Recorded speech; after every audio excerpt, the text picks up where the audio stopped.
So Kell Brook and Eubank Jr., it's a money fight, not a title fight.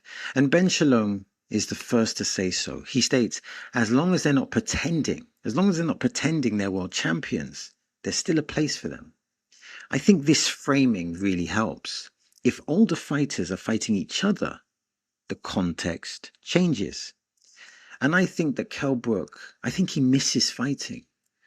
And when it's a part of your identity, when it's a part of your purpose, it's hard to walk away. And even if you do walk away, how long can you walk away for? Now, Dominic Ingle and his team, they will give him sound advice. Let's be honest, Dominic Ingle is an intelligent man and he will guide him accordingly. And they can guide him and they can maximize his boxing skill. If Kell Brook was a 10 in his prime, maybe they can get him to like a 7 or an 8. But for Chris Eubank Jr., the story is different. From an outsider looking in, there are no mentors. There is just pure independent thought. And maybe that's not always a good thing. The negotiation process, which got him additional millions, may have cost him millions in health.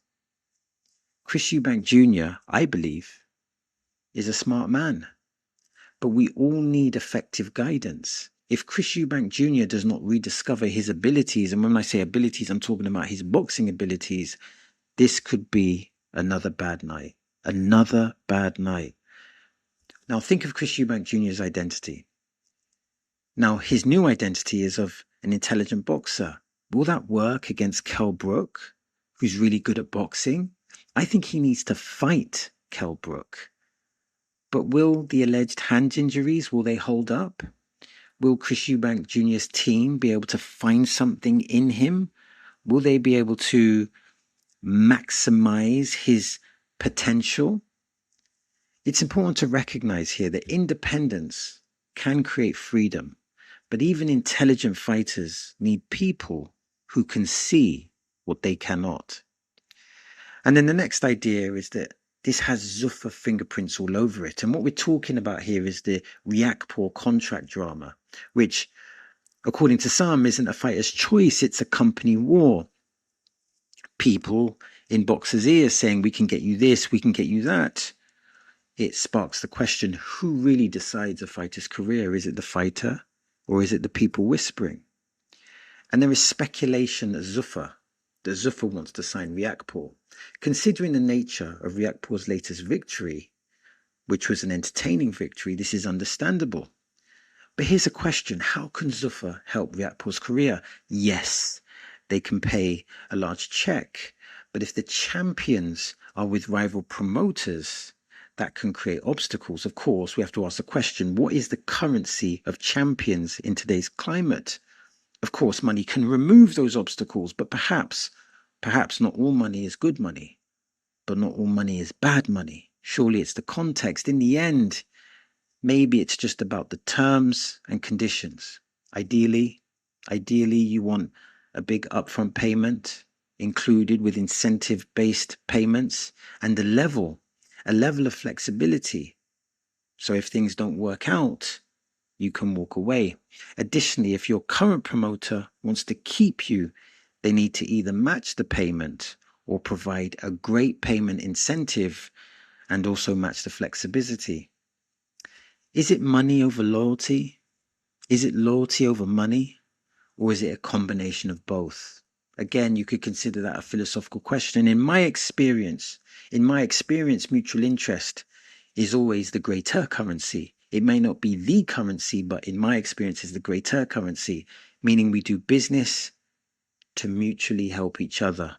No snake tactics, just pure transparency and a want for your people to succeed. Unfortunately, it appears many people don't think like this. To me, bad money is partly when it attaches you to bad people. So if I was in Riakporhe's position, I would be establishing who are the ethical operators and see if I can negotiate an optimal contract with them. Because in a sense, the best contract is not always the biggest check. Sometimes the quality of the people attached to the money matters more. And in capitalism, that's a huge statement. And the next idea is that Shalom says that fighters get gassed up by outsiders who don't take the risk. They're not the ones in the firing line. Shalom is presenting himself as the good guy. But is he the good guy? Are there any good guys in boxing? Are there any good people in the world? I mean, Shalom may be criticizing promoters of certain tactics, but does he not use those tactics? Who are the snakes in this boxing jungle? And do snakes admit that they're snakes? Capitalism, of course, can be a great thing, but perhaps capitalism can reveal some Machiavellian tendencies because the stakes are very high. People will sacrifice. They will sacrifice their ethics for likes, but they will sacrifice even more for money. Well, that's the premise, and you have to decide whether if you agree with that premise. To some, it's just a game of power, a literal game of snakes and ladders.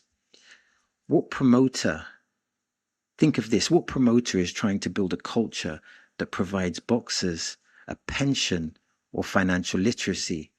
You often see the snakes through their actions and not through their words. And that's how we can paint a picture of who is telling the truth and who is not.